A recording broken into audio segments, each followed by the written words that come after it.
طبعا احنا معانا التوت العماني ده دلوقتي، ده فيه مشكلتين. اول مشكله انه مزروع بالصفيحه زي كده، وده غلط كبير.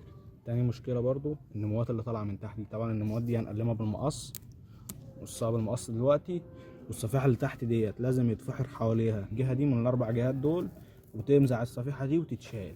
غير كده الصفيحه دي مع الوقت عقبال ما تتاكل وكده هتقعد فتره. فلازم محدش يزرع بصفيح ولا بيزرع بقصريات ولا الكلام ده كله. هتزرع تزرع من غير اي حاجه، تشيل الكيس وتشيل الصفيح وتشيل الكلام ده كله. فاللي هيحصل دلوقتي هيتفحت حوالين الشجره ديت، وتشيل الصفيحه دي تقطعها بمنشار او بحاجه او باي حاجه حاميه، وتشيلها ترميها وتردم على الشجره تاني. طبعا دلوقتي هنقلم النموات اللي خارجه من تحت دي، ملهاش اي 30 لازمه، تاخد غذاء الشجره على الفاضي وخلاص. تمام.